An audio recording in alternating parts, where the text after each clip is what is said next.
18 iyun 2025-ci il tarixində Azərbaycan dili və ədəbiyyat fənnindən keçirilən sertifikasiya imtahanından sonra narazılıqlar hələ də davam edir.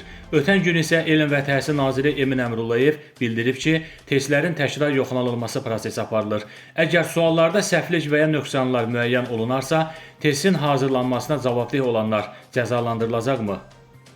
Təhsil zamanı xəbər verir ki, mövzu ilə bağlı redaktor azı açıqlamasında təhsil eksperti İlqar Orucov bildirib ki, müəllimlərin sertifikasiyaya cəlb olunması bir tələbdir.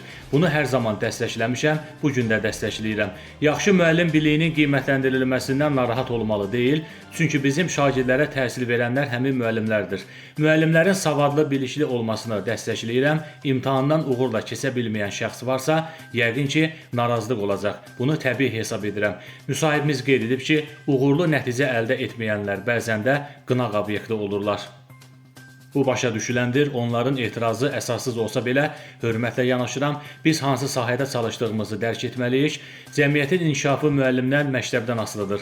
Narazılıqları başa düşürəm. İddiaların nə dərəcədə real olduğunu deyə bilmərəm. Sualları hazırlayan şəxslər hesab edirəm ki, məsuliyyəti dərk edirlər. Səhv varsa, məsələyə aydınlıq gətirilməlidir. Onu hazırlayan kim olubsa, onunla bağlı müvafiq ölçülər götürülməlidir. Biz belə halların Dövlət İmtahan Mərkəzinin imtahanları zamanı şahid olmuşuq. İddialar haqlıdırsa, hüquqi yollar var. Səhv edənlərin cəzalandırılması mümkündür. Söhbət cəzadan getmir. Məsələ həm də məsuliyyətdir, deyə təhsil eksperti İlqar Orucov bildirib.